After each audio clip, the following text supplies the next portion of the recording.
অজয় দাশগুপ্ত, আপনাকে স্বাগত জানাচ্ছি পালস অফ পলিটিক্সে আমার আজকের আয়োজনে। ধন্যবাদ। আপনাকে অনেক ধন্যবাদ। আপনাকে। জি, আপনাকে অনেক ধন্যবাদ, সময় দিচ্ছেন, যুক্ত হয়েছেন। আমি শুরুতেই আসলে আপনার সাথে এর আগেও একবার যখন কথা হয়েছিল আমার এই প্ল্যাটফর্মে, তখন সম্ভবত ডক্টর ইউনূস সরকার ছিলেন এবং তখনকার একটা পরিস্থিতির একটা বিশ্লেষণ দিয়ে আপনার কাছে শুরু করেছিলাম। আজকেও সেভাবে শুরু করতে চাই। যে নতুন সরকার এসেছে, ৩ মাস হয়ে গেছে এই সরকারের। আপনার কাছে আসলে মোটা দাগে একটু জানতে চাই, পরিস্থিতির কেমন পরিবর্তন হলো? ধরুন অর্থনীতি, সমাজনীতি, যদি বলি নিরাপত্তা, ব্যবসা বাণিজ্য, সবকিছুতে আপনার কি মনে হয়? দেখুন, এখানে দুটো প্রশ্ন আছে। একটা হচ্ছে আমরা তো দেশের বাইরে থেকে দেখি, তো দূর থেকে দেখলে কিন্তু অনেক সময় ভালো দেখা যায়। বিশেষ করে আমাদের বয়সী যারা, তাদের তো দূরের চশমার প্রয়োজন হয়।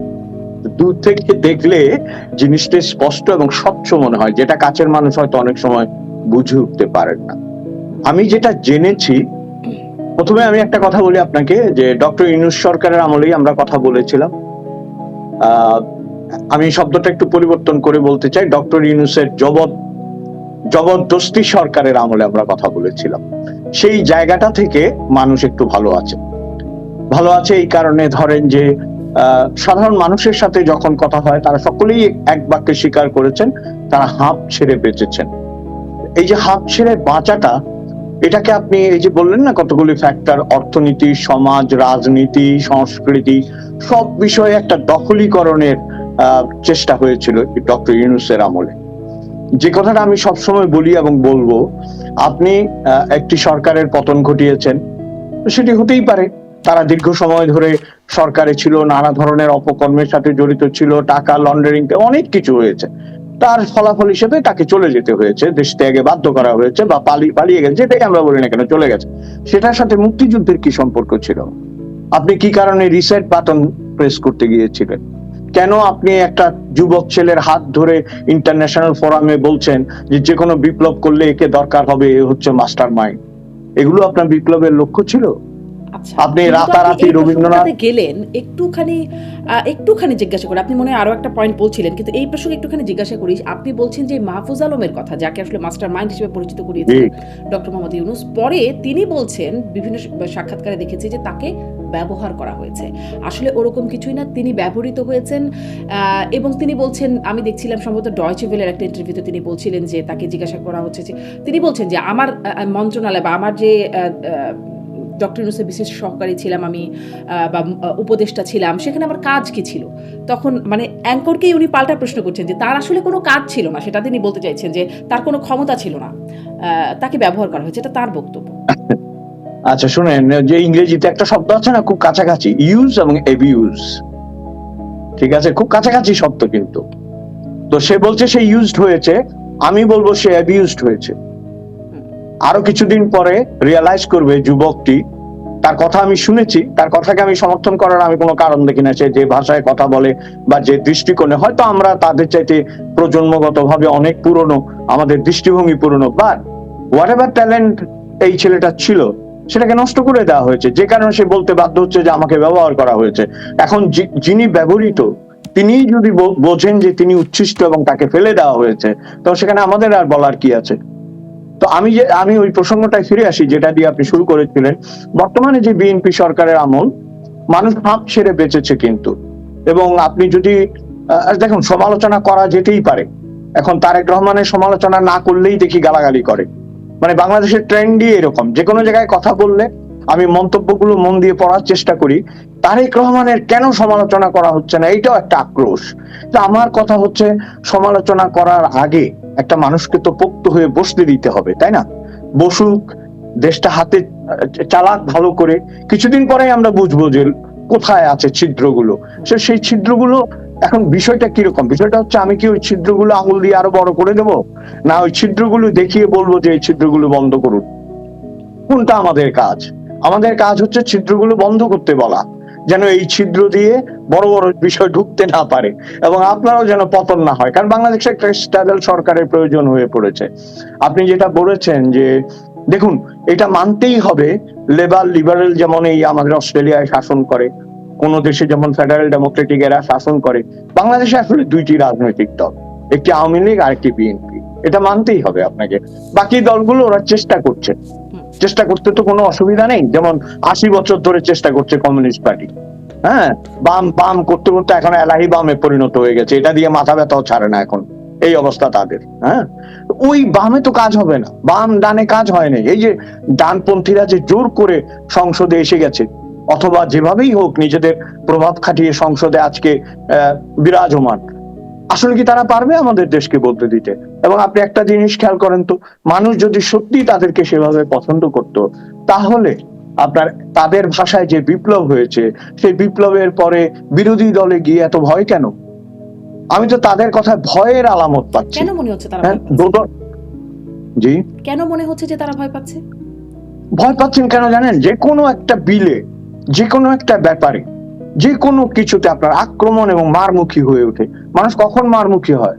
যখন সে ভীত থাকে এবং যখন তার দেয়ালে পিঠ থেকে যায়। আপনাকে তো সমালোচনা করার জন্যই সংসদে পাঠানো হয়েছে, তাই না? এবং আপনি দেখেন এই যে ফজলুর রহমান যে সব কথা একেবারে সত্যি বলেন তা তো নয়, তারও তো সাহসের অভাব আছে। সাহসের অভাব যদি না থাকে, সেদিন তিনি সংসদে দাঁড়িয়ে জামাতের আমির এবং অন্যান্যদেরকে তিনি আঙ্গুলি নির্দেশ করে এই রাজাকারের বাচ্চা এইভাবে কথা বলছেন, ফাইন, কিন্তু একবারও বঙ্গবন্ধুর নাম উচ্চারণ করেননি।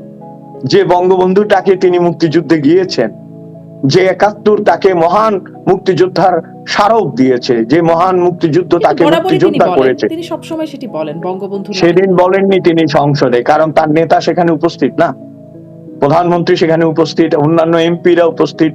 কাজেই ঠিক আছে, প্রধানমন্ত্রী তো সংসদের একদম প্রথম দিনই, যদিও বঙ্গবন্ধু বলেন নাই, কিন্তু শেখ মুজিবুর রহমানকে রেফার করেছেন যে তার সংসদের সময় কি হয়েছিল, একদম সেটা হচ্ছে। জি, এটাই তো আপনার বিএনপির সাথে আওয়ামী লীগের তফাৎ, যেটা আমাদের আওয়ামী বন্ধুরা মানতে চান না, তাই না? গত ১৫ বছর ধরে কোনো একটা সময়ে কোনো একটা সভা বা বক্তৃতা শুরু হওয়ার সাথে সাথে দুইটা জিনিস হতো, একটা হচ্ছে সর্বকালের সর্বশ্রেষ্ঠ। তো সেটা তো আমরা জানি যে বঙ্গবন্ধু সর্বকালের সর্বশ্রেষ্ঠ। বারবার কেন বলতে হবে? কেন repetition makes the people tired, ক্লান্ত করে মানুষকে, বিরক্ত করে, তাই না? এবং দেখেন বঙ্গবন্ধুকে পর্যন্ত এরা মানে মানুষের ভালোবাসার জায়গা থেকে সরিয়ে ফেলার জন্য এগুলো যথেষ্ট ছিল। আরেকটা জিনিস হচ্ছে, যেটা বলতে যাচ্ছিলাম, যে প্রত্যেক দিন কোনো না কোনো ভাবে বিএনপিকে গালাগালি করা এবং আক্রমণ করা, এই দিক থেকে আপনি খালেদা জিয়া এবং তারেক রহমানকে তো ধন্যবাদ আমাদের জানাতেই হবে। এখন পর্যন্ত তারেক রহমান অশালীন বা অশ্রাব্য ভাষায় তার প্রতিপক্ষকে গালাগালি করেনি। যে আমি যে অদৃশ্য প্রতিপক্ষের কথা বলছি, তারা গালাগালি করেন, এবং না করার ফলে তার ভাবমূর্তি আমি তো মনে করি উজ্জ্বল হয়েছে, তাই না? এবং তারেক রহমান খুবই স্বল্পভাষী বিনয়ী ভাষায় কথা বলছেন। তার সম্পর্কে যেহেতু আপনি আনলেন, তারও সম্প্রতি সময়ে যে বিষয়গুলো বেশ প্রশংসিত হচ্ছে সেগুলো নিয়ে আসবো, আবার সমালোচনা আছে সেটা নিয়েও একটু শুনবো। কিন্তু আপনি যে বলছিলেন যে মানে এই বিষয়গুলো হয়নি আওয়ামী লীগ বন্ধুদের সাথে পার্থক্য, কিন্তু আমি দেখছিলাম সম্প্রতি বিএনপির ঝানু নেতা, বয়োজ্যেষ্ঠ নেতা রুহুল কবির রিজভী, তিনি একটি আয়োজনে বলছেন জিয়াউর রহমানকে নেলসন ম্যান্ডেলা, গান্ধী ওনাদের সাথে তুলনা করছিলেন, অন্যদিকে শেখ মুজিবুর রহমানকে তিনি তুলনা করছিলেন হিটলার, মুসলিনের সাথে। এটা তো ধরেন এখন এই প্রক্রিয়া তো চলবে। মুশকিলটা কোথায় জানেন? আমাদের দেশে নয়, পৃথিবীর বহু দেশেই এই তুলনা এবং অপতুলনা হয়। রিজভী বঙ্গবন্ধুকে কি বললো তাতে কি যায় আসে, তাই না? আমি তো বঙ্গবন্ধু সম্পর্কে শুধু একটা কবিতা, দুটো লাইন সবসময় বলি, প্রেমেন্দ্র মিত্রের, মেঘরা যা খুশি লিখে রেখে যাক, আকাশের গায়ে কখনো লাগে না দাগ। মেঘ তো কত কিছু লিখবে, আকাশের গায়ে কখনো দাগ লাগবে না। উনি আকাশের মতো একজন রাজনৈতিক ব্যক্তিত্ব আমাদের বাঙালির। এবং আমি তো সবসময় আরো একটা কথা বলি, নেতাজি সুভাষ বসুর মতো মানুষ বলেছিলেন, তোমরা আমাকে রক্ত দাও, আমি তোমাদের স্বাধীনতা দেব।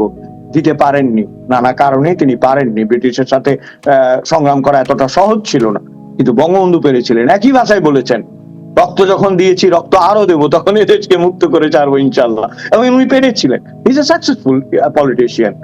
দেশ স্বাধীন করার ক্ষেত্রে, মাতৃভূমি দেওয়ার ক্ষেত্রে, পতাকা সঙ্গীত দেওয়ার ক্ষেত্রে ইজ এ সাকসেসফুল পলিটিশিয়ান। তার তো তুলনা হবার কথা নয়। রিজভির মতো মানুষ, শুনেন, বহু প্রাণী রাগ করে পাহাড়কে, পর্বতকে পায়া দিয়ে আঘাত করে, তাদেরই পা ভাঙে, পাহাড়ের কিছুই হয় না, পর্বতের কিছু হয় না। কিন্তু আমি যে কথাটা এখানে ভুলে যাচ্ছি বলতে, সেটা হচ্ছে রিজভিকে দিয়ে বলানো, দ্বিতীয় শ্রেণীর নেতাদের দিয়ে বলানো, তৃতীয় শ্রেণীর নেতাদের দিয়ে বলানো, এটা আওয়ামী লীগও করতে পারতো।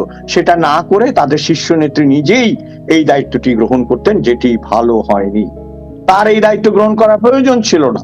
আওয়ামী লীগের ওয়ার্ড কমিশনাররাই এগুলো বলতে পারতো, আওয়ামী লীগের ভাইস প্রেসিডেন্টরা এগুলি বলতে পারতো, আওয়ামী লীগের সাংগঠনিক সম্পাদকরা এগুলি বলতে পারতো, তারা না বলে সবসময় শীর্ষ নেতা নেত্রী কেন কথা বলবে? পশ্চিমবঙ্গে দেখেন মুখ যে কত খারাপ। আপনার বাল্য শিক্ষা আপনাদের সময়কালে না, আমাদের সময়কালে বাল্য শিক্ষা ছিল অবশ্য পাঠ্য।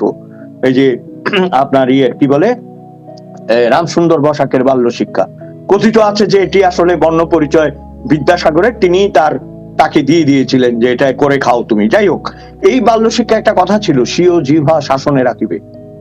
জিহ্বাকে শাসনে রাখতে হয়, কারণ এটির আয়তন যাই হোক, এটি দীর্ঘ তলোয়ারের চাইতেও ধারালো। এটা মনে রাখতে হবে। এটা মানুষকে, আমি যদি আপনার সাথে নম্র চমৎকার ভাষায় কথা বলি না, আপনার ভেতরে এক ধরনের ভালোবাসা ভালো লাগার তৈরি হতে বাধ্য। আর আমি যদি দেখে আপনাকে বলি, শারমিন এটা আপনি একটা টিপ দিয়েছেন, টিপটা আপনাকে মানিয়েছে, আপনার ভ্রুগুলো কত আরো উপরে ওঠা উচিত ছিল, আপনার এটা ছিল, আপনি হু হা করবেন এবং আপনার ব্ল্যাক লিস্টে আপনি সযত্নে আমার নামটা লিখে রাখবেন। হ্যাঁ, কথা একটা অন্যতম মারাত্মক অস্ত্র। আমি বিশেষ করে রাজনীতিবিদ, এই যে ধরেন আমি আবার ফিরে যাচ্ছি, এই যে পশ্চিমবঙ্গে এই এপাং ওপাং ঝপাং, এই জন্য আমি উনার কবিতা জানেন তো, এপাং ওপাং ঝপাং, তো আমি উনার পতনের পর লিখেছি দিদি চিটপটাং, তাই না? এপাং ওপাং ঝপাং।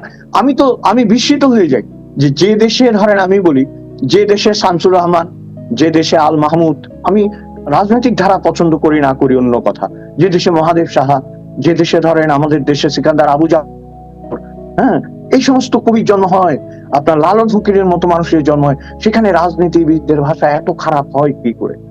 এত নোংরা, এত অশ্লীল ভাষায় কথা বলে কি করে? একইভাবে আপনি পশ্চিমবঙ্গে দেখেন আরো উজ্জ্বল, বিদ্যাসাগর, রামমোহন, রবীন্দ্রনাথ, নজরুল, সত্যজিৎ রায়, সেখানে এই মহিলা দাঁড়িয়ে বলছে যে হাওড়া ব্রিজ আমি তৈরি করেছি, 1800 সালে তৈরি করা ব্রিজ, তাই না?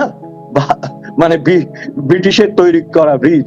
তারপরে নজরুলের এমন গান করেছেন তিনি, আমার যাবার সময় হলো, নজরুল এটা শুনলে উনি নিজে আগে পৃথিবী থেকে বিদায় নিতেন। এই জাতীয় ভাড়ামি, এটা তো মুখ্যমন্ত্রীকে মানায় না, প্রধানমন্ত্রীকে মানায় না। এগুলো কি হচ্ছে জানেন তো, ডিটোরিয়েশন অফ, আমি বলবো, পার্সোনালিটি। আপনি আমেরিকায় দেখেন রুজভেল্ট, আপনি তো আমেরিকায় থাকেন, রুজভেল্ট ছিলেন, তাই না? আপনার কত বড় বড় মানুষ ছিলেন যারা জাতিসংঘের মতো প্রতিষ্ঠানকে জন্ম দিয়েছেন, আজকে সেখানে একজন পাগলা রাজা। আপনি ইংল্যান্ডে দেখেন চার্চিল ছিলেন, হ্যাঁ, কত বড় বড় মানুষ। রাশিয়ায় দেখেন লেনিন, আপনি যাদেরই বলি, ডিটোরিয়েশন অফ দ্য লিডারশিপ পৃথিবীর সর্বত্র আমি দেখতে পাচ্ছি, এবং সেটা সবচেয়ে হয়তো নিম্নতম ধারাটি আমাদের মতো দেশে প্রবাহিত হচ্ছে। আচ্ছা, কিন্তু তবে আমি এই জায়গায় আবারও তারেক রহমানকে জি প্রশংসা করছিলেন, তারেক রহমানের প্রশংসার কথা বলছিলেন। আপনার এখন তারেক রহমানের লিডারশিপটা কেমন মনে হচ্ছে? আপনি যদিও বলছেন যে সময় তাকে তো বসতে দিতে হবে, মানে 3 মাস হয়ে গেছে একটা, এবং 3 মাসটা আসলে একটা গণ অভ্যুত্থানের পরে প্রায় 1.5 বছরের সময় কেটে গেছে, তখন তার প্রস্তুতির সময় ছিল, তিনি আই হ্যাভ এ প্ল্যান বলে তিনি ঢুকেছেন দেশে, ফলে এখন তার লিডারশিপ মাপার একটা সময় এসেছে বলে ভাবতেই পারি কিনা, কেমন মনে হচ্ছে? আমার মনে হয় নিজের পক্ষে 6 মাস সময় দিতেই হবে। আমাদের বাংলাদেশে আপনি একটা জিনিস মনে রাখতে হবে, আমরা দেশ হিসেবে ছোট হতে পারি, আমাদের অনেকগুলো ধারা সেখানে আছে। পৃথিবীর আর কোনো দেশের স্বাধীনতা বিরোধী শক্তি রাজনীতি করতে পারে না। মূল ধারার বিরুদ্ধে যারা দেশের অস্তিত্ব এবং স্বাধীনতার বিরুদ্ধে, তারাও আমাদের দেশে রাজনীতি করে এবং তারা এখন সংসদেও আছে। কাজেই লড়াইটা খুব সহজ নয়, তার জন্য তো নয়, কারোর জন্যই না।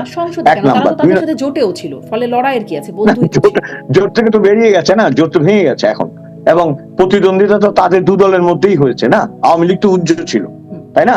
উজ্জ্বল হয়ে কাকে সমর্থন দিয়েছে সেটা অন্য আলোচনা, কিন্তু আওয়ামী লীগ তো ছিল না। আর একটা বিষয় আমি যেটা আপনাকে বলতে চাই, যে আমাদের দেশে অনেক জনবহুল একটা দেশ, অনেক জনসংখ্যা, এবং আমরা যত কথাই বলি, এই আমরা বলি না জিডিপি বেড়েছে, এই বেড়েছে। দেখেন, আমি অর্থনীতির ছাত্র ছিলাম, কিসের জিডিপি বেড়েছে? 5% মানুষের জিডিপি মাইনাস করে দেখেন তো জিডিপি কত। যে 5% মানুষ হচ্ছে বড় লোক, যাদের আমরা কাবাব হাউসে দেখি, আপনারা ধরেন যে বাড়িধারায় দেখি, গুলশানে দেখি, বিদেশে ঘুরছে দেখি, ইভেন ইন্ডিয়া। আমি কিছুদিন আগে শ্রীলঙ্কা, ইন্ডিয়া ঘুরে এসেছি, আমি দেখি 10% মানুষকে বাদ দেন, দ্য টপ 10% মাইনাস। আপনি তারপর দেখেন তো জিডিপি কোথায় গিয়ে দাঁড়ায়, গ্রস ডোমেস্টিক প্রোডাক্ট কোথায় গিয়ে দাঁড়ায়। কারণ কি? কারণ হচ্ছে এদের হাতেই সবকিছু, এদের হাতেই ক্ষমতা, এদের হাতেই। হ্যাঁ, তো সেই দিক থেকে it's a big challenge for BNP. এবং আরেকটা জিনিস হচ্ছে, 1.5 বছরে 1.5 বছরের মতোই তো ছিল বোধহয় ইউনূস সাহেব। ওইখানে আমার যেটা মনে হয়, ভদ্রলোক আমাদের চট্টগ্রামের মানুষ, পারিবারিক ভাবে তাকে আমি চিনতাম, হ্যাঁ, কারণ তার ভাইয়ের ছেলে আমাদের সাথে পড়াশোনা করতো, তার আপন ভাইয়ের ছেলে, তার চাচার ছেলে সম্ভবত। যাই হোক, আমি যেটা বলতে চাচ্ছি যে হঠাৎ করে যে একটা আগলি ফেস বেরিয়ে এলো, এই যে ধরেন আমরা তো ভেবেছি একজন নোবেল বিজয়ী মানুষ, আমি এই কথাটা আগেও আরেকটা শোতে বলেছি, কি জানেন তো, আমাদের রফিকুল আলম আছে না, গান করেন, ওই যে ভদ্রলোক রফিকুল ইসলাম বা রফিকুল আলম, অনেক বিখ্যাত গায়ক, উনি আর একটা গান খুব বিখ্যাত, এক হৃদয়হীনার কাছে হৃদয়ের দাম কি আছে, আছে না এরকম একটা গান? তো আমার মনে হয় এই গানটা পুল্লিঙ্গ করে ইউনূস সাহেবের জন্য প্রযোজ্য। এক হৃদয়হীনের কাছে হৃদয়ের দাম কি আছে। উনি আমাদের দেশকে তো হৃদয় দিয়ে ভালোবাসতে পারেননি। Every politician has some touch. আপনি যেভাবেই বলেন, যে কোনো রাজনীতিবিদ, সে যে দলেরই হোক না কেন, রাজনীতি করতে করতে উঠে আসলে তার সাথে মানুষের একটা সংস্রব ঘটে, ঠিক না? যেমন ধরুন, আমি একটা সহজ উদাহরণ দিই, আপনার সাথে রান্নাঘরের মশলা, মরিচ, আনাজ, পেঁয়াজের যে সম্পর্ক, আমার সাথে সেটা নেই। আমি বড় জোর একটা ডিম ভাজতে পারি বা বড় জোর 2টা ভাত রান্না করতে পারি, কিন্তু মশলা আনাজের সাথে আমার কোনো বন্ধুত্ব নেই। তার তো জনগণের সাথে কোনো বন্ধুত্ব ছিল না। এগুলো তো আপলিফটেড পার্সন। আপনি যদি আমাদের ইতিহাসের দিকে তাকান, জিন্না সাহেব, আপনি যদি আমাদের ইতিহাসের দিকে তাকান, আর এরকম আরো অনেক আছে, ভারতে অনেক রাজনীতিবিদ আছে, এরা হচ্ছে আপরুটেড। এরা একটা সোসাইটি কিংবা একটা বড় গোষ্ঠী থেকে ইমপ্ল্যান্টেড, এদেরকে বসিয়ে দেওয়া হয়, তাই না? ইমপ্ল্যান্টেড মানুষ কিন্তু ঠিক মতো জল পানি না দিলে বাঁচবে না, কারণ এটা তো আপনি দেখেন তো, ওই যে মাঠের ঘাস, কিন্তু ধরেন মাঠের ঘাসকে আপনি পানি দেন না, পানি দেওয়া হয় না, তারা মানে ন্যাচারাল। আমি যেটা নিজেরাই বেঁচে থাকে। জিজ্ঞাসা করতে চাচ্ছিলাম যে তারা ইমপ্ল্যান্টেড, এইটার সময় তার আগলি ফেস বেরিয়ে এসেছে, কিন্তু এই যে বেরিয়ে আসছে, তাদেরকে কোনো রকম জবাবদিহিতার আওতায় আনা হচ্ছে না এখনো। এটাই কি আসলে হবার কথা, নাকি তাদের কাজের জন্য তাদেরকে জবাবদিহিতার আওতায় আনার মানে প্রয়োজন? বিশেষ করে যেটি আলোচনায় আসছে, হামে 350-র মতো শিশু মারা গেছে ইতিমধ্যে, আরো হয়তো সামনে এই তালিকাটা আরো লম্বা হবে, আরো বেশ কিছুদিন। ফলে এখানে আসলে জবাবদিহিতার তো কিছু দেখা যাচ্ছে না। কেন হচ্ছে না, কি মনে হয়? দুটো কারণ আছে। একটা হচ্ছে কি জানুন, মানুষকে যে কোনো জিনিস, ধারালো জিনিস আপনি ক্রমাগত ব্যবহার করলে একসময় কোথা হয়ে যাবে, তাকে কিন্তু আবার ধার দিতে হয়, মৃত্যু এমন একটা পর্যায়ে পৌঁছেছে আমাদের দেশে, মৃত্যু মানুষকে আন্দোলিত করে না, শুধু ওই পরিবারকেই আন্দোলিত করে যাদের সদস্য মারা যায়, শুধু তার আত্মীয় স্বজন, পরিবার পরিজন আর কিছু মিডিয়াকে ক্ষণিকের জন্য আন্দোলিত করে, তারপর আর আন্দোলিত করে না। এটা নির্মম হলেও সত্য। সেই জায়গাটাকে যদি আবার আপনার চেতনাটাকে ফিরিয়ে আনা যায়, মানুষকে মানুষের মূল্যবোধে জাগানো যায়, মানুষ যে মানুষ সেটা যদি মনে করিয়ে দেওয়া যায়, মানুষ যদি মানুষের জন্য কাঁদতে শেখে। কিন্তু একটা কথা মনে রাখতে হবে, প্রকৃতির একটা বিচার আছে। আপনার মনে আছে 21শে ফেব্রুয়ারি যে গানটা আব্দুল গাফার চৌধুরী লিখেছেন, সেই গানেও একটা কথা আছে, শিশু হত্যার উৎসবে আজ কাপুক বসুন্ধরা। মানে শিশু হত্যা একটা জঘন্য অপরাধ, কিন্তু এই অপরাধের দায়িত্ব তাকে নিতেই হবে। আপনি যেটা বলছেন যে আজকে হচ্ছে না, ঠিক আছে, আজকে হচ্ছে না। আপনি একটা খবর তো আমরা দেখেছি না, 1 বছরের বিশেষ মেয়াদ থেকে বোধহয় 6 মাসে নামিয়ে আনা হয়েছে। এটা মনে হয় একটা বিভ্রান্তি, কারণ একটা প্রোটোকল, একটা মানে প্রজ্ঞাপন হয়েছিল, সেখানে 1 বছর থেকে এই মানে ভিভিআইপি স্ট্যাটাসটাকে, বিশেষ মর্যাদা বা মানে এসএসএফ এর যে সিকিউরিটি, সেটা 6 মাসে নামিয়ে আনা হয়েছে, কিন্তু ডক্টর ইউনূসেরটা বহাল আছে 1 বছর, এটা বলা আছে। ডক্টর ইউনূসের 1 বছর বহাল আছে। 1 বছর বহাল আছে? হ্যাঁ। আচ্ছা, যাই হোক, যদি বহাল থাকেও 1 বছর কোনো সময় না, সময়ের মাপে 1 বছর কোনো সময় না। 15 বছর যেমন সময় ছিল না। 86 বছর বয়সের মানুষের জন্য কি 1 বছর একটা বড় সময় না? সেটা তো অন্য বিষয় না, সেটা তো তিনি বজ্রপাতেও মারা যেতে পারেন কালকে, সেটা তো অন্য বিষয়, তাই না? কিংবা তিনি হার্ট অ্যাটাক করেও মারা যেতে পারেন, সেটা তো প্রত্যেক মানুষের জন্যই। এবং আপনি যদি এইটা বলেন, তাহলে আমি আবার নেচারের বিচারের কাছেও তো আমার প্রশ্নটা, আমার ব্যক্তিগত প্রশ্ন আছে। প্রশ্নটা কি? প্রশ্নটা হচ্ছে, কই খন্দকার মোস্তাককে তো কেউ মারতে পারেনি, ঠিক আছে? তিনি নিজে নিজে দুঃখ কষ্ট সহ্য করে, অপ্রকৃতিস্থ হয়ে, এমনকি শোনা যায় তিনি নিজের বিষটা নিজে খেয়ে ফেলতেন ভুলে, এবং তার ঘর বাড়িতে 148টা তালা লাগিয়ে রেখেছিলেন, কিসের ভয়ে কেউ জানে না। এগুলো ছিল সবই, কিন্তু তার তো নর্মাল মৃত্যু হয়েছে। কিন্তু আমাদের যিনি জাতির পিতা, আমাদের যিনি বঙ্গবন্ধু, তার তো গুলিতে বুক ঝাঁঝরা হয়ে গেছে, তাই না? হ্যাঁ, সারা জীবন শান্তি করে নোবেল পুরস্কার কমিটি বলেছে যে গান্ধীকে শান্তির পুরস্কার দিতে না পারা তাদের ব্যর্থতা, সেই মানুষকে গুলি খেয়ে মরতে হয়েছে। হচ্ছে না? হ্যাঁ, নিয়তির বিচার বা প্রকৃতির বিচার আমরা জানি না, যেভাবেই হোক তার জন্য একটা শাস্তি। যদি এই হামের যে কাহিনী আমরা শুনছি এটাকে সত্য ধরে নেওয়ার 90% কারণ আছে, এবং 90 কেন 99% কারণ আছে। তো 99% কারণ যদি সত্য হয় তার একটা বিচার হবেই, প্রকৃতি ছাড় দেবে না। জি। হ্যাঁ, আরেকটা প্রকৃতি বিষয় কাউকেই ছাড় দেয়। হামের সাথে সাথে যেটি মোটামুটি বিশ্লেষক বলি, অর্থনীতিবিদ বলি শতভাগ সমালোচনা করছেন সেটি হচ্ছে বাণিজ্য চুক্তি, যেটি নির্বাচনের মাত্র 3 দিন আগে ইউনূস সরকার করে গেলেন। সেটি নিয়ে অনেক সমালোচনা এখন পর্যন্ত হচ্ছে, কিন্তু যদিও একমাত্র ব্যক্তি সম্ভবত ডক্টর খলিলুর রহমান, এখন বর্তমান পররাষ্ট্রমন্ত্রী, তিনি বলছেন এটি ভালো হয়েছে, এই চুক্তিটি যুক্তরাষ্ট্রের সাথে ভালো বলছেন। আর একদম মুখে কুলু পেটেছেন সংসদের সরকারি দল এবং বিরোধী দল দুই দলই। ব্যারিস্টার রুমিন ফারহানা, স্বতন্ত্র সংসদ সদস্য, তিনি একবার উত্থাপন করেছিলেন কিন্তু কার্যবিধির মধ্যে পড়ে না বলে তিনি সেদিন স্পিকার ওটাকে বাতিল করে দিলেন, আলোচনাই হলো না। তিনি বলছিলেন সংসদে যে 60 দিনের মধ্যে এটিকে বাতিল করার সুযোগ আছে, ফলে সময়টাও থাকবে না, কিন্তু আসলে কেউ মুখই খুলল না, সংসদে তো না, সংসদের বাইরেও না। কেন বলেন তো? কি মনে হয় এটার কারণ? দেখুন, প্রভুকে চটাবে কেউ? সকলেই তো প্রভুর কোনো না কোনো আশীর্বাদের দয়ায় আছে। সেটা এখন এতক্ষণ আমরা তারেক জিয়ার পক্ষে কিন্তু কথা বলেছি, অন্তত পরোক্ষ বা প্রত্যক্ষ ভাবে। এখন যদি আমরা সত্য কথা বলি, এই যে ভোটে জিতে আসা, কিংবা ধরেন এই যে ক্ষমতায় থাকা বাংলাদেশে যারা ডিপ স্টেট এবং আমেরিকাকে অশ্রদ্ধা করেছে বা বিব্রত করেছে বা একসময় মনে করেছে যে আমি লড়াই করতে পারবো, তারা কেউ টিকতে পারেনি। কারণ আপনি দেখেন বিষয়টা কিরকম, শুধু তাদেরকে দোষারোপ করলে হবে না। এই বাণিজ্য চুক্তির আসলে পুরোটা আমাদের সকলকে পাঠ করতে হবে। আমি কিছুটা দেখেছি, হ্যাঁ, পাঠ করতে হবে, এটা ভিতরে যেতে হবে। নিঃসন্দেহে এটি আমাদের দেশের জন্য অপমানজনক এবং ক্ষতিকারক বলে মনে হয়েছে আমার, অপমানজনক এবং ক্ষতিকারক। কিন্তু পৃথিবীর বহু দেশে এটা মানতে বাধ্য হয়েছে। যারা মানেনি, যারা গ্রাউন্ডেড, যাদের ইকোনমি অনেক বেশি শক্ত, তারা চেষ্টা করছে এটার সাথে লড়াই করার জন্য, এদিক থেকে ওই দিক থেকে। কিন্তু আমেরিকা যেভাবে চেয়েছে ঠিক সেভাবেই বাংলাদেশ মেনে নিয়েছে, পারলে আর একটু বেশি করে মেনে নিয়েছে। এই মেনে নেওয়ার কারণ হচ্ছে জনবিচ্ছিন্নতা। যে রাজনীতি জনবিচ্ছিন্ন, সে জনগণের ভোটে জিতুক আর যেভাবে আসুক সংসদে, সেটা নিয়ে কথা বলবে কিসের জোরে কথা বলবে? আর আপনার সরকারের তো এখনো সেই ধরনের ভিত্তি স্থাপিত হয়নি কথা বলার মতো। আমাদের দেশ তো অর্থনীতি, এবং আমি আরেকটা জিনিস যেটা জেনেছি, আমি মাঝখানে যেটা বলতে চাই, যে আমার মনে হয় আপনি নিশ্চয়ই জানেন এটা, যে খুব একটা তো লাভ হয়নি। 1-2% টেরিফের জন্য এটা করা হয়েছে, খুব একটা লাভই হয়নি, কারণ আমেরিকা তো নিজের লাভ ছাড়া এটা দেবে না, এবং তারা যা চেয়েছে তার অন্তত 90% তো নিয়ে নেবে। তো সেই জায়গাটায় আমার যেটা মনে হয়, ধরেন এই চুক্তিটা নিয়ে বিশদ আলোচনা হওয়া উচিত। আমরা কথা বলছি একটা টক শোতে, তারা কথা বলছেন সংসদে, জনপ্রতিনিধি, তাদের উচিত বিষয়টা খোলসা করা, মানুষের কাছে জানতে দেওয়া। এটা তো 100% শিওর আম জনতা এগুলো বোঝে না, বুঝতে চায়ও না, জানবেও না। কিন্তু যারা বোঝে তারাই তো আপনার বাংলাদেশটাকে চালায়, তারাই তো পৃথিবীর সমস্ত দেশটাকে চালায়। তারা আসলে একদম এই বিষয়ে মুখের কুলুপটা আটলো কেন? ধরেন তারা বলে এসেছে ভারতের সাথে যে অসম চুক্তি হয়েছে, যেটি আওয়ামী লীগের সময়, সেগুলোকে প্রকাশ করতে হবে দাবি করা হয়েছে। যদিও ইউনূস সরকারের আমলে সেগুলো করা হয়নি, এখনো তার কোনো উদ্যোগ নাই, বরং তা তো হয়ই নাই, বরং এই গোপনে এই চুক্তিটা তখন হয়ে গেছে। তখন পর্যন্ত চুক্তিটা গোপনে ছিল, পরে এসে চুক্তির ক্লজগুলো আমরা সবাই জানি কম বেশি, কিন্তু কেউ কিছু বলছে না। আপনার কি মনে হয় কেন বলছে না? বা বিএনপি কেন বলছে না? ডক্টর খলিলুর রহমান অবশ্য বলেছেন যে এটি তারেক রহমান এবং জামায়াতের আমিরের সাথে কথা বলেই আসলে এই চুক্তিটি করা হয়েছে, তারা জানতেন না বিষয়টা। এমন না, জামায়াতের আমির অস্বীকার করে ফেলেছেন যে এরকমটা হয় নাই, কেউ একজন মিথ্যাবাদী, মিথ্যা বলেছেন। আর বিএনপি একদম চুপ, কিছুই বলে নাই। কি মনে হয় বিএনপি কেন চুপ? বিএনপি আমার মনে হয় এটা একটা কৌশল।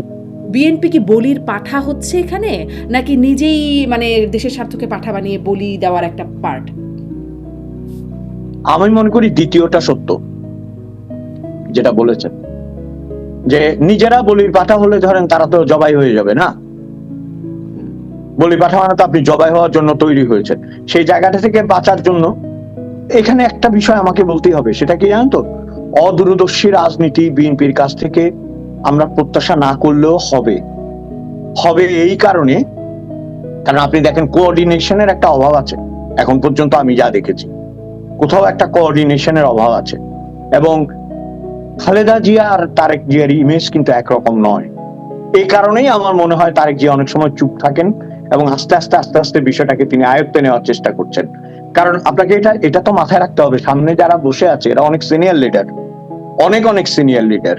এই আমির খসরু বা কিংবা সালাউদ্দিন, যাদের কথাই বলেন, অনেক সিনিয়র, এবং নট অনলি দ্যাট, তারা পোর খাওয়া মানুষ। তারা পোলট্রিও খেতে জানে, পোরও খেতে জানে, দুইটাই জানে। এবং আপনার 15-16 বছরে তারা কিন্তু সার্ভাইভ করেছে। হ্যাঁ, তারা সার্ভাইভ করেছে, হয়তো জেলে গেছে, হয়তো বেরিয়ে এসেছে, কেউ দেশের বাইরে চলে গেছে, কত নাটক, তাই না? তা কাউকে খুঁজে পাওয়া যাচ্ছে না, কিন্তু সার্ভাইভ করেছে। এই সার্ভাইভাল লোকগুলোকে নিয়ে পলিটিক্স করা ইজ নট দ্যাট ইজি। এটা এত সহজ নয়। এবং আমি ওই চুক্তিটার কথায় ফিরে আসি। আমেরিকার বিপরীতে কথা বলার মতো মেরুদণ্ড আমাদের রাজনীতি হারিয়ে ফেলেছে অনেক আগে। বিশেষ করে শেখ হাসিনার পতনের পর এটা আরো বেশি প্রমাণিত হয়েছে যে আমার সাথে থাকলে তুমি ক্ষমতায় থাকবে, এবং আমার সাথে না থাকলে তুমি ক্ষমতায় থাকবে না। আর একটা গুরুত্বপূর্ণ কথা আপনি বলেছেন যে অন্যরা কথা বলছে না কেন। কারা কথা বলবে? সুজন, বদিউল আলম, কারা কথা বলবে? আনু মোহাম্মদ। আপনি এত বিরোধিতা করলো আনু মোহাম্মদ। শেখ হাসিনার সব কাজ কি খারাপ ছিল? কত ভালো কাজ করেছিলেন উনি, সেগুলো সবগুলোর বিরোধিতা করেছিল চোখ মুখ বন্ধ করে। আজকে কিন্তু কথা বলে না, আজকে কোনো কথাই বলে না। আমি প্রয়াত বদরুদ্দিন ওমরের কথা বলতে চাই না, উনাদের ধারার মানুষগুলো আপনি দেখবেন। এই যে আপনার সংসদেই যে একটা তরুণ ছেলে আছে না, সাকিনা কি যেন নাম, আমি নামটা ভুলে গেছি, তার নির্বাচিত হয়ে এসছে না, ওই যে বামপন্থী ছিল না, বিপিও ছিল বোধহয়, কি জানি। হ্যাঁ, তো কোথায় তার বিপ্লব? সেখানে আমেরিকা বিরোধী কথা বলছে না সংসদে দাঁড়িয়ে। রুমিন বলতে পারলে সে বলতে পারে না, সে বলবে না, কারণ সে বিএনপি ছত্র ছায়ায় গিয়েছে, তাই না, কোয়ালিশন করে গিয়েছে। তো এটা তো বুঝতে হবে আপনাকে। তার মানে কি এখানে একটা প্রচ্ছন্ন মদত আছে, প্রচ্ছন্ন একটা অ্যাপ্রুভাল আছে যে এটা আমেরিকা দিয়েছে, এই প্রেসক্রিপশন, আই এম টেকিং ইট, এটা নিয়েছে। কিন্তু দেশের কি ক্ষতি হবে সেটা বুঝতে বুঝতে তো আমাদের দেশের 50 বছর এমনিতেই পেরিয়ে গেছে। জি, এখন মানে এই যে এখানে একটা কথা বলছেন বাণিজ্য চুক্তি সম্পর্কে, আর একটা বিষয় ধরেন, এটা অবশ্য দেশের ইন্টারনাল বিষয়, স্বরাষ্ট্রমন্ত্রী সংসদে বললেন, যেটি আসলে আমরা আগে থেকেই মোটামুটি বুঝতে পারছিলাম, কিন্তু তিনি সংসদে বলেই দিলেন যে এই যে জুলাই সনদ বাস্তবায়ন আদেশ, গণভোট ইত্যাদি বিষয়গুলো অনেক কিছুই তারা আসলে সেই সময় নির্বাচনের স্বার্থে সেগুলো মেনে নিয়েছেন। অনেক কথা সেই সময় বলেন নাই যেগুলো এখন বলছেন। এই বিষয়টা নিয়ে অনেক সমালোচনা হচ্ছে। আপনার আসলে এই বিষয়ে কি মনে হয় যে এখানে আপসহীন নেত্রীর দল বলে আমরা যাকে চিনি, মানে বেগম যে আপসহীন নেত্রীর দলের এই অবস্থান, আপসী একটা অবস্থান? তা আপনি তো নিজেই বলেছেন আপসহীন নেত্রী, নেত্রী তো নাই, আর আপসহীন থাকবে কেমনে? এখন তো নেতা, তাই না? আপসহীন নেত্রী তো নেই, নেতৃত্ব চলে গেছে, মারা গেছেন উনি। আমি যেটা আপনাকে বলতে চাই, জুলাই সনদ হচ্ছে একটা পরিষ্কার আমাদের উপর চাপানো, জাতির উপর চাপানোর একটা প্রচেষ্টা হয়েছিল, একটা ভুয়া জিনিস। বাংলাদেশে আপনার বুদ্ধিবৃত্তি, বাংলাদেশে রাজনীতিবিদ, বাংলাদেশে ট্যালেন্টেড মানুষের অভাব হয়েছিল।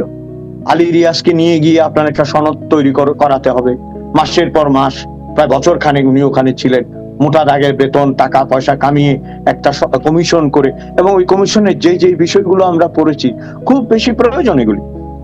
গণপ্রজাতন্ত্রী বাংলাদেশের পরিবর্তে জনপ্রজাতন্ত্রী না কি যেন Bangladesh. Does it really care people? এটা বোঝে? কোথায় গণ আর জন, এটা মানুষ বোঝে? এটা চেঞ্জ করলে কি হবে? আরো তো অনেক বেসিক পরিবর্তনের কথা বলা হয়েছে, এগুলো তো না হয় বলা হয়েছে। যেমন আমি আপনাকে এই উদাহরণগুলো দিচ্ছি বোঝার জন্য। যেমন ধর্ম নিরপেক্ষতাকে বলছে যে কি সহাবস্থান না কি যেন, শব্দগুলো পরিবর্তন করার জন্য আপনি কোটি কোটি টাকা খরচ করেছেন এই শব্দগুলো পরিবর্তন করার জন্য। এবং জুলাই সনদ আমার কাছে মনে হচ্ছে একটা ভাওতা এই কারণে যে আমি আপনাকে 4টা প্রশ্ন দিচ্ছি, শারমিন আপনি কি একজন মহিলা? তারপরে দ্বিতীয় প্রশ্ন হচ্ছে আপনি মহিলা হলে আপনি কি রান্না করেন? তৃতীয় প্রশ্ন হচ্ছে আপনি তাহলে পুরুষ নন। এবার 3টার আপনি হ্যাঁ বা না উত্তর দেন। এটা কি ধরনের কথা? যে 3টি প্রশ্ন আপনি করেছেন, 3টি প্রশ্নই বৈপরীত্য আছে, কন্ট্রাডিক্টরি। আপনি আমাকে বলছেন একত্রে হ্যাঁ বা না বলতে হবে। আমি মোদ্দা কথায় আপনাকে যেটা বলতে চাই, জুলাই সনদ ছিল আমাদের দেশের উপর, জনগণের উপর নতুন করে একটা কলোনিয়ালিজম এবং নতুন করে একটা অপশাসন স্থাপন করার প্রচেষ্টা, যেটা আমি মনে করি বিএনপি তখন মানতে বাধ্য হয়েছিল, বিএনপি স্বীকার করেছে। এবং আমি বিএনপিকে ধন্যবাদ জানাবো, অভিনন্দন জানাবো যে বিএনপি ওই দিন সংসদেই বলেছে যে এটা নিয়ে কোনো আলোচনা হবে না, এবং আমরা এটা নিয়ে আলোচনা করতে, আমরা এটার জন্য শপথ নিয়েছি, এটার জন্য শপথ নিয়ে নেই বলেছিল এই কথাটা। হ্যাঁ, এবং আমি মনে করি this is the right way to handle ইট। এটা এভাবে হ্যান্ডেল করতে হবে। জুলাই সনদের সংস্কারের বদলে বিএনপি সংবিধান সংশোধন কমিটি করতে চাচ্ছে এবং তার জন্য 17 সদস্যের একটা কমিটি করার প্রস্তাব করেছে, যেখানে বিএনপির মানে সরকার দলীয় জোট থেকে 12 জন আর বিরোধী দলীয় জোট থেকে 5 জনের কথা। এখন জামাত এসে জানিয়ে দিল তারা আসলে এই কমিটিতে যাবে না এবং তারা সংসদে এবং সংসদের বাইরে চাপ দেবার একটা অবস্থানে থাকছে। ফলে কি মনে হয় কতটা চাপ জামাত দিতে পারে? কারণ জামাত বলছে যে আবার গণ অভ্যুত্থান 5ই আগস্ট তৈরি করা হবে। জামাত আসলে কতটা চাপ দেওয়ার সক্ষমতা রাখে আর কতটা দিতে পারে, আর বিএনপি কতটা চাপ সইতে পারে? না, চাপ আপনার মানে কি? ঝামেলা করতে পারে। চাপ মানে কি? ঝামেলা করা, এই তো। কারণ কিসের চাপ? আপনি এই সংবিধান সংশোধন ইত্যাদি ইত্যাদি নিয়ে আপনি রাস্তায় মিছিল করবেন, মানুষ আপনাকে সমর্থন করবে? আমার মনে হয় না। আর আপনি যে কথাটা বললেন যে আবার 5ই আগস্ট হবে, যে কোনো খেলা একবারই হয়। মুক্তিযুদ্ধ যেমন একবার হয়েছে না, 5ই আগস্ট ওইরকমই একবারই হয়েছে, 69 গণ অভ্যুত্থানও একবারই হয়েছিল। একটার সাথে আরেকটা কখনো মেলে না। আপনি এই কথা বলার আগে আমরা একটা জিনিস দেখি না, যে এই তরুণ ছেলেগুলো যারা এগুলো করেছে এবং যাদের একটা অন্য ধরনের প্রভাব ছিল তরুণদের মধ্যে, তরুণীদের মধ্যে, এখন তারা ডাকলে 10 জন লোক তো আসে না। আমরা তো দেখছি এটা না, যেসব ছেলে মেয়েগুলো অকথ্য ভাষায় গালাগালি করেছে দেশের সিনিয়র মানুষদেরকে, নানা মানুষদেরকে, যেসব শব্দের অর্থ আমি জানি না, অনেক শব্দের, যে বিশ্রী শব্দে গালাগালি করেছে, পরে জেনেছি যেগুলো অসম্ভব নোংরা গালাগালি। কোথায় গেল সেই আস্ফালন? সেই 5ই আগস্ট আপনি একবার করেছেন, 5ই আগস্ট, দ্বিতীয়বার 5ই আগস্ট জামাত চাইলেও করতে পারবে না। এবং আরেকটা জিনিস আমি আপনাকে বলছি, জামাতের একটা বিষয়ে অনুধাবন করা উচিত। তাদের মানুষজনকে তো, আমার 2-1 জনকে তো চালাকি মনে হয়েছে, তা তো বোকা মানুষ নন।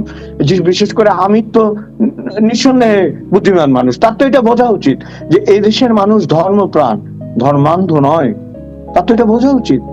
এতদিনেও তিনি সেটা বুঝতে পারেননি, প্রায় হাতে স্বর্গ পাওয়ার মতো হয়েছিল। কি মনে হচ্ছে, কেন মনে হচ্ছে যে তিনি ধর্মান্ধ? তার প্রচারণা কোথায় তার মধ্যে? বাবা ধর্মান্ধতা কেন বলছেন?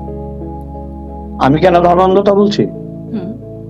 জামাতের রাজনীতি ধর্মান্ধ না হলে তাহলে ধর্মান্ধ কারা? আপনার জামাতের রাজনীতি, আমি যেটা বলতে চাচ্ছি যে ধর্মপ্রাণ রাজনীতি তো অন্য জিনিস। সে হচ্ছে, আমি এটা একবারও বলছি না যে জামাত সকল ধর্মের মানুষকে অপমান করছে, না, আমি এটা বলবো না।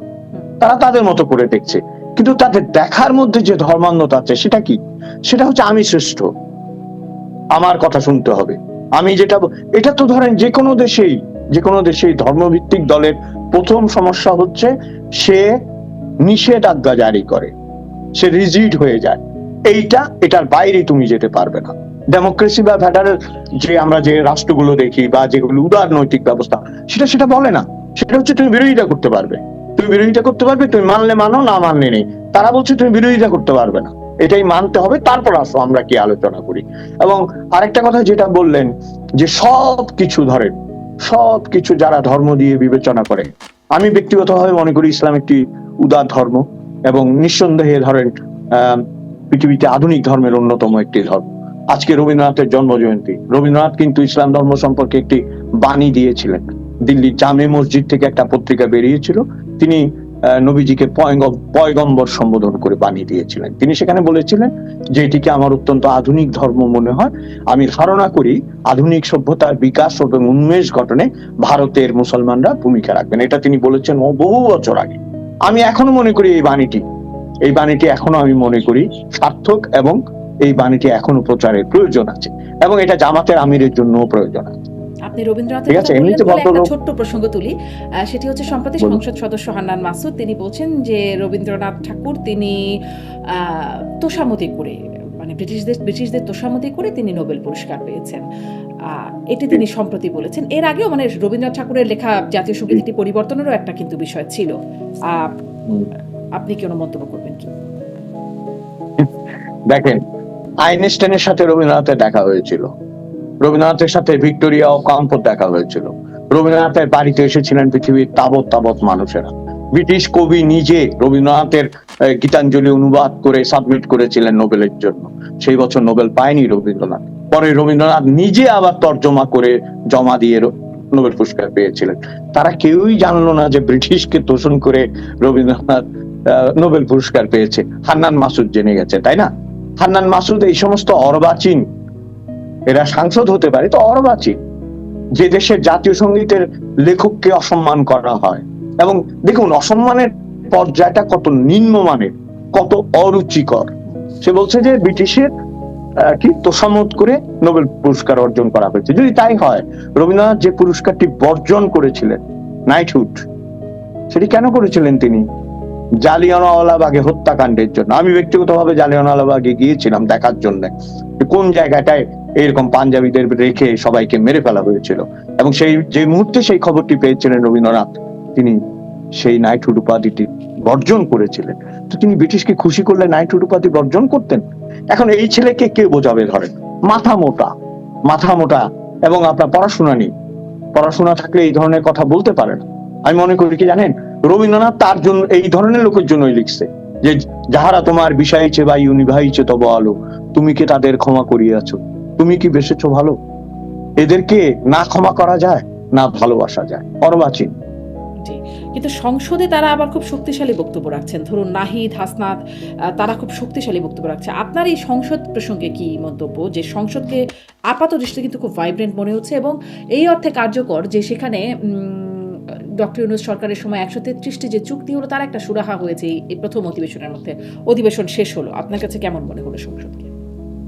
দেখুন, অধিবেশন খারাপ হয়েছে এই কথা আমি বলবো না, কারণ আমরা বহুদিন বাহাস যেটাকে বলি, তর্কাতর্কি যেটাকে বলি, বা দাঁড়ানো, ওয়াকআউট, এগুলো দেখিনি আমরা অনেকদিন বাংলাদেশে। হ্যাঁ, একতরফা ছিল সবকিছু। সেই জায়গায় আমার কাছে এটা একটা গৃহপালিত বিরোধী দল, জাতীয় পার্টি, এটা নিয়ে চলাচল হয়েছিল, সেগুলো রেজাল্ট তারা পেয়ে গেছে।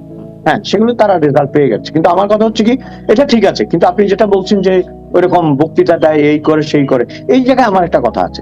এখনো কিন্তু আসম আব্দুর রব বেঁচে আছেন, এখনো নূর আলম সিদ্দিকী মারা গেছেন, তারপর আরো অনেকে মারা গেছেন। এরা কিন্তু আরো অনেক বক্তৃতা দিত, কিন্তু এরা কিছু করতে পারেনি শেষ পর্যন্ত। আপনি যদি ইতিহাস দেখেন, তাদের ভূমিকাকে আমরা স্মরণ করি কেন জানেন? 69 সালের জন্য। তাদের ভূমিকাকে স্মরণ করি 71 সালে পতাকা উত্তোলনের জন্য। তারপরে আমি তাদের প্রতি শ্রদ্ধা রেখেই বলছি, 4 জনেরই বক্তৃতা শোনার সুযোগ হয়েছে আমার, আব্দুল কুদ্দুস মাখন, নুরুল আলম সিদ্দিকী, আসম আব্দুর রব, শাহজাহান শিয়া, 4 জনের আমি তাদের প্রতি শ্রদ্ধা রেখে বলি, তারপরে তারা ডেড হর্স হয়ে গিয়েছিলেন। যখনই এটা সম্ভবত একটা বিষয় আছে, আপনি যদি এই যে আপনার পালস অফ পলিটিক্স, মানে কি পলিটিক্স এর পালস বোঝা, তাই তো, নারী নক্ষত্র বোঝা, স্পন্দন বোঝা, তারা এর পরে আর বুঝতে পারেনি। স্বাধীন হয়ে যাওয়ার পরে তারা জায়গায় জায়গায় ভুল করেছিল, ভুল করার ফলে বিচ্যুত হয়ে গেছিল। এই ছেলেগুলোর একই অবস্থা হবে, আরো খারাপ অবস্থা হবে। খারাপ অবস্থা হবে এই কারণে তারা বাংলাদেশের মূল বিষয়গুলোকে মানতে চায়নি। যদি বাংলাদেশ থাকে, বাংলাদেশ থাকবেই, যদি শব্দটা আমি ব্যবহার করলাম, বাংলাদেশ থাকবেই। যদি বাংলাদেশ থাকে, বাংলাদেশের মূল ধারাগুলি থাকে এবং বাংলাদেশ নামের অস্তিত্ব থাকে, বাঙালি জনগোষ্ঠী থাকে, তারা কোথা থেকে থাকবে? তারা তো চায়নি তাদের এই অস্তিত্বের সাথে চলতে। তারা যদি এই অস্তিত্বের সাথে চলতে চাইতো, কাওয়ালি শোনা কোনো অপরাধ নয়।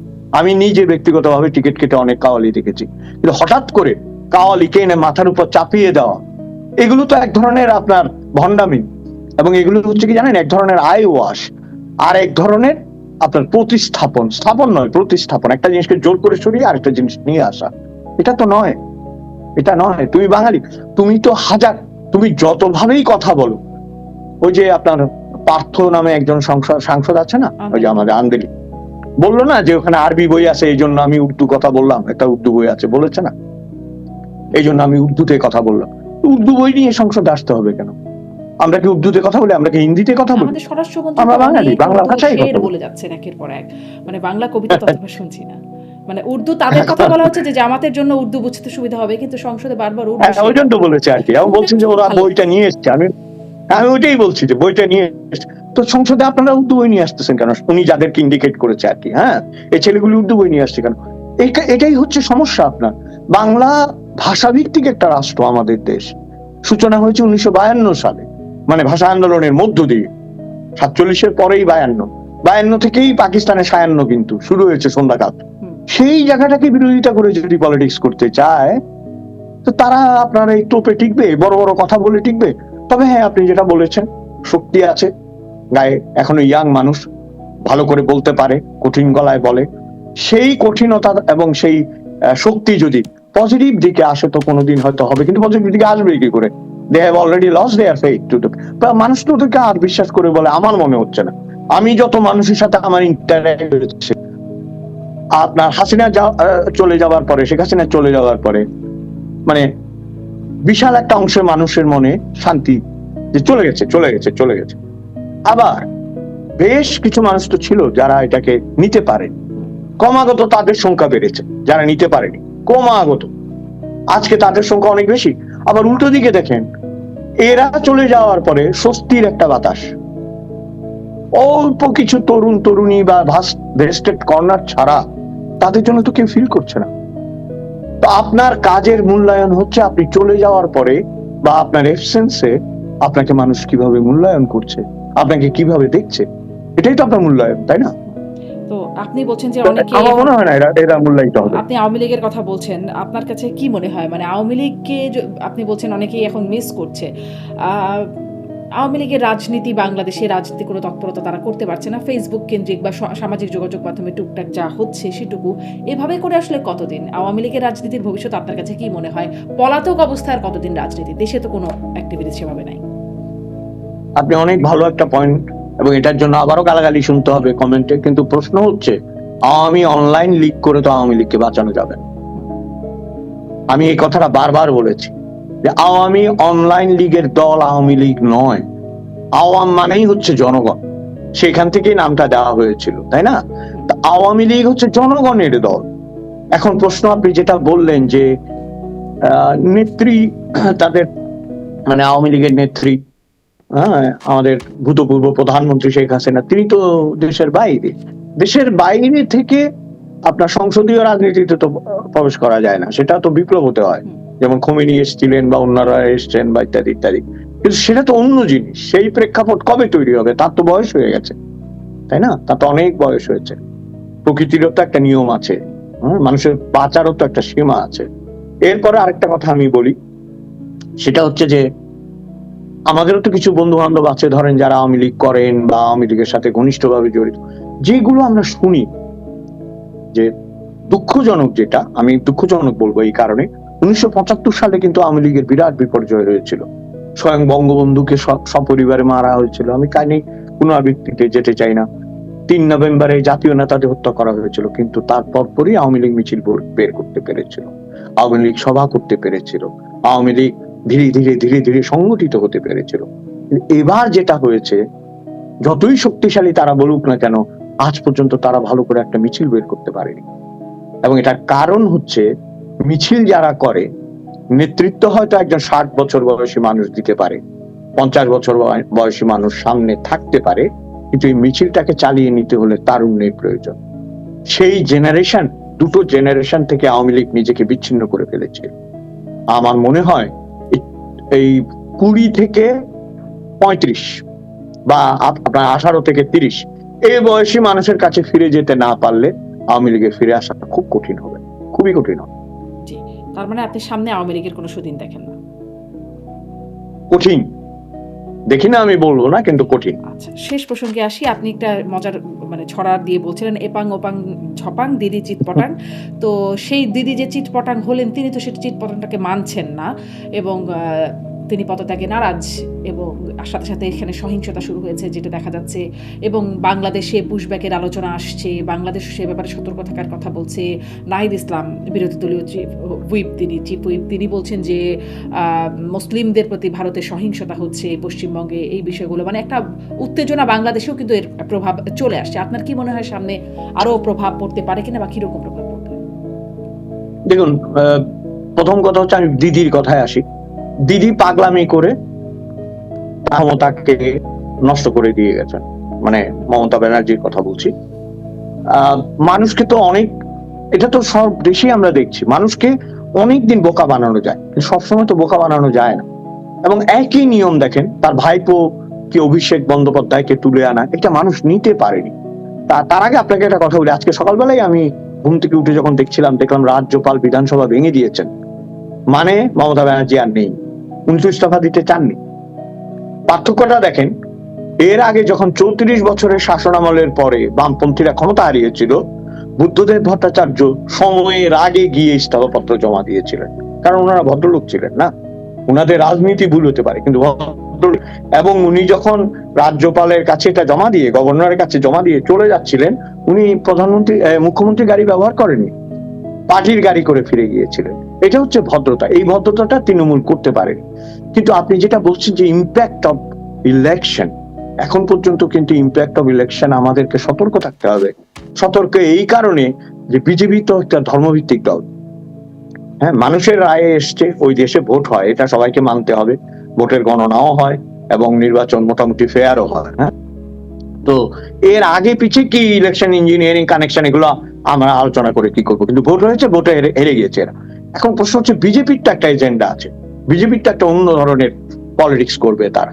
এই পলিটিক্সটা বাংলাদেশকে কৌশলের সাথে মোকাবেলা করতে হবে। কারণ দেখতে হবে আসামেও কিন্তু বিজেপি জিতেছে। মানে আমাদের যে সীমান্ত সংলগ্ন যে রাজ্যগুলো, ত্রিপুরাতেও সম্ভবত বিজেপি ক্ষমতায় আছে, আমাদের সীমান্ত সংলগ্ন রাজ্যগুলো বিজেপি ক্ষমতায় রয়েছে। সবচেয়ে বেশি আমাদের সাথে ইন্টারাকশন হচ্ছে পশ্চিমবঙ্গ।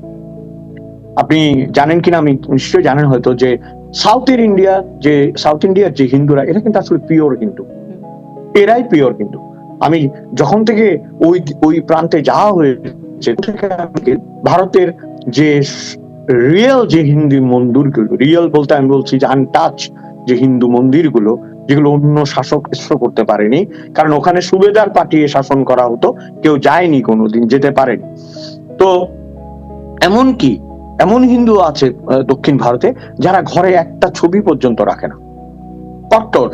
মানে মন্দিরে যাবে, মন্দিরে প্রণাম করবে, মন্দিরে পূজা আর্চা হবে, বাড়িতে কিচ্ছু হবে না। বাড়িতে যদি স্পর্শ হয়ে যায়, এত কঠিন। কিন্তু দেখেন ওদের ব্যাপারে আমাদের মাথা ব্যথা নেই, কারণ ওদের সাথে আমাদের সীমান্তও নেই, ঠিক আছে? এখন ভালো করে চিনি না ওদের। শুধু চিকিৎসার জন্য ব্যাঙ্গালোর যায়, শুধু চিকিৎসার জন্য মাদ্রাজ যায়, শুধু চিকিৎসার জন্য আপনার হায়দ্রাবাদে যায়, এগুলি যায়। কিন্তু না, অন্য কোনো ঝামেলা নেই। ঝামেলাটা হচ্ছে পশ্চিমবঙ্গের সাথে, যেহেতু আমাদের অনেক বড় সীমান্ত, তাই না? ফেলানি থেকে শুরু করে নানা ধরনের হিস্সা আছে। এখন বিজেপি আসলে এই সমস্যাগুলো আমার কেন জানি মনে হয় আরো অনেক বেশি অ্যাড্রেস করতে হবে প্রপারলি। কারণ এখন দেখতে হবে, হ্যাঁ, এখানে আরো একটা বিষয় আছে, আমি খুব গভীরভাবে আমি যেটা মনে করি যে দেখার বিষয় আছে, অলসো অবজার্ভিং সিন্স নাও, যে ওরা কিভাবে এটাকে সাজাতে চাচ্ছে। আপনাকে কিন্তু একটা জিনিস মনে রাখতে হবে, 34 বছর আপনার বাম ছিল, বাম 34 বছর, it's a big long term, right? 34 বছর, ওইটার একটা ইম্প্যাক্টে পশ্চিমবঙ্গ অসাম্প্রদায়িক ছিল দীর্ঘকাল। কারণ যদি দাঁড়িয়ে বলেছিলেন, প্রশাসন এবং সরকার যদি না চায়, কোন রাজ্যে কোন দেশে দাঙ্গা হতে পারে না। উনার বুকের পাটা ছিল এটা বলার। কারণ উনি চাননি, এই জন্য উনি বলতে পেরেছেন। এরপরে মমতা আসলো। মমতা কংগ্রেসের একটা নেত্রী ছিলেন এবং মমতা মোটামুটি লিবারেল ছিল, কিন্তু শেষের দিকে এসে চুরি চামারি। আরেকটা কথা আমি এখানে বলতে বাধ্য হচ্ছি, যেটা আমাদের দেশেও হয়, সংখ্যালঘুকে তোষণ করার প্রয়োজন নেই, তাকে সাথে রাখতে হয়। তাকে মর্যাদা দিয়ে সাথে রাখেন আপনি, খ্রিস্টান হোক, হিন্দু হোক, বৌদ্ধ হোক। তাকে প্যাট করছেন কেন? You are not patting. আপনাকে প্যাটিং করতে হবে না যে ভালো ভালো ভালো ভালো, তুমি ভালো থাকো ভালো থাকো, ধরো দুটো দুধ মুড়ি খাও, ঠিক আছে? রাত্রে কি খাচ্ছে খবর নাই কিন্তু, হ্যাঁ, ওইটা না, প্যাট করতে হবে না, মর্যাদা দিন। একটা রাষ্ট্রের যে নাগরিকরা পায় তাকে সেটা দিন, সাথে রাখুন, তাহলে আপনার বলশালী হবেন আপনি। সে যদি বুঝতে পারে আপনি তাকে মর্যাদা দিয়েছেন, আপনাকে সাথে রেখেছেন, they will fight for you. সেটা করতে পারেননি বলে পশ্চিমবঙ্গে বহু মুসলমান করছে। তো কাজেই মেরুকরণটা এরকম। আমি মনে করি না বিজেপি শুধু হিন্দুবাদ দিয়ে বা হিন্দুত্বের কথা বলে পশ্চিমবঙ্গকে শাসন করতে পারবে। পশ্চিমবঙ্গের ঐতিহ্যের সাথে সেটা যায় না। আমাদেরকে সাবধানতার কোনো বিকল্প নেই। এটাই হচ্ছে আমার শেষ কথা। সতর্ক থাকতে হবে, সাবধান থাকতে হবে।